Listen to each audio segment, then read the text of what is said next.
you're too sensitive. You're imagining things. You're so emotional. You're overreacting. No one else would put up with you. My last boyfriend had a great big car.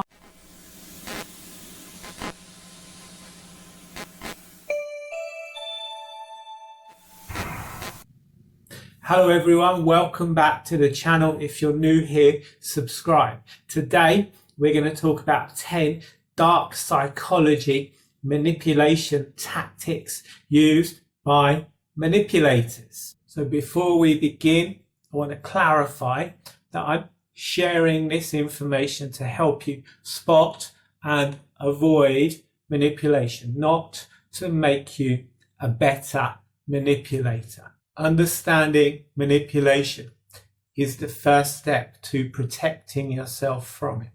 Tactic number one that manipulators use is manufactured jealousy. Manipulators intentionally create jealousy to make their targets feel insecure.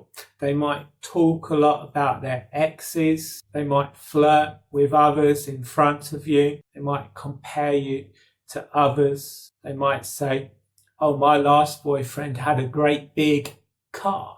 They might give ambiguous answers about their relationships. This manufactured jealousy keeps victims in a state of anxiety, making them easier to control, making them seek approval. Tactic number two, isolation. Manipulators systematically work to separate their victims, their targets, from their support networks. They may do this by criticizing your friends and family. They might create conflicts with your loved ones. They'll demand more and more of your time. They'll make their target, if that's you, they'll make you feel guilty for spending time with others. When someone is isolated, they have no outside validation for their concerns. This makes them more vulnerable to manipulation. I wonder if you can remember a time when something like this has occurred in recent history.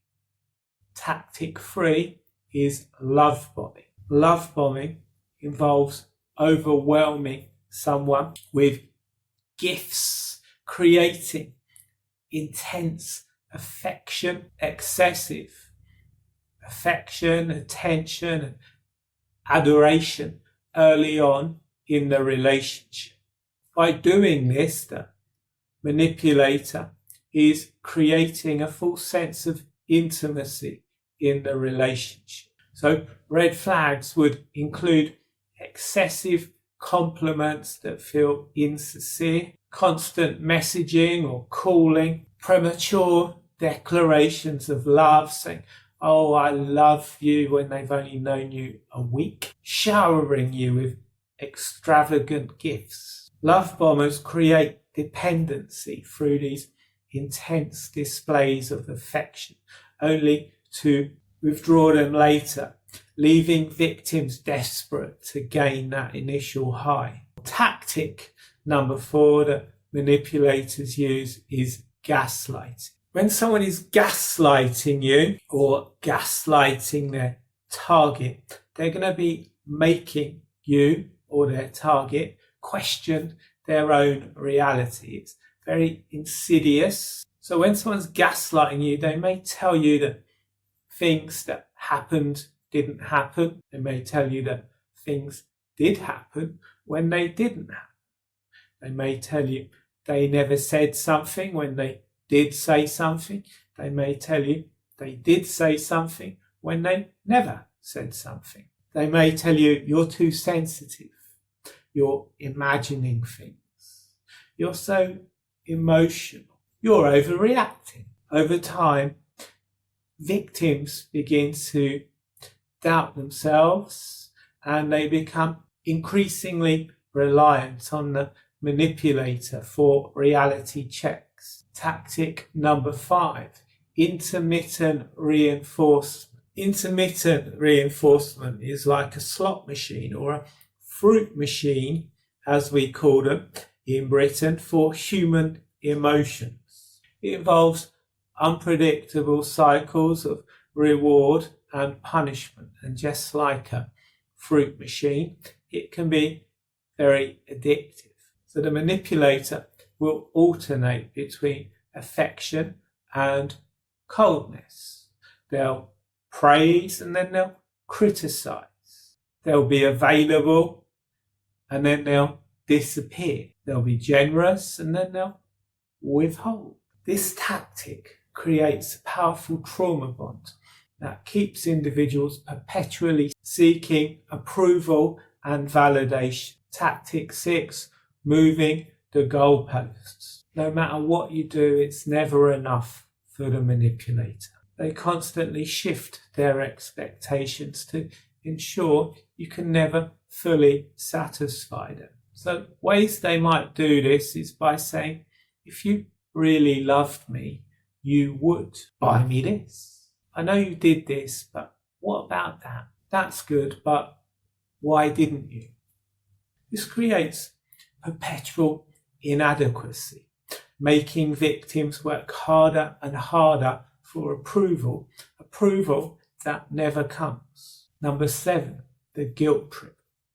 Masters of manipulation use guilt as a weapon.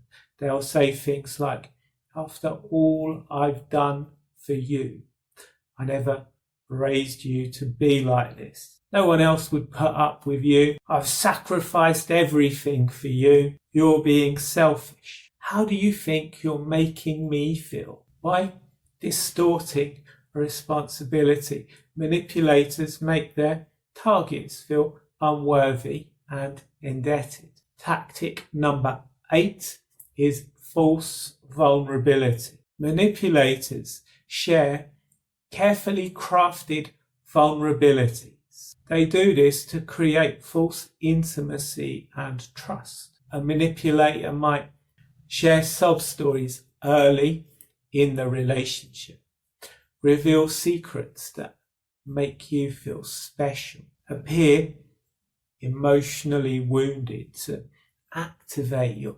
caretaking instincts to make you want to rescue them, use vulnerability to excuse poor behavior. This manufactured intimacy creates unearned trust and it bypasses normal relationship development. Tactic number 9 is triangulation.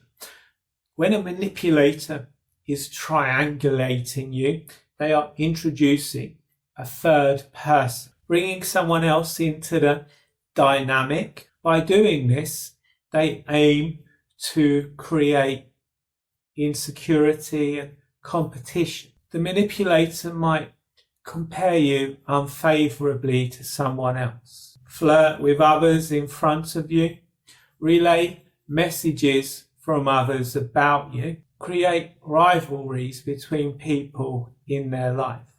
By doing this, the manipulator keeps their victims constantly off balance and competing for the manipulator's approval. Tactic number 10 is the silent treatment. The silent treatment is emotional punishment through withdrawal.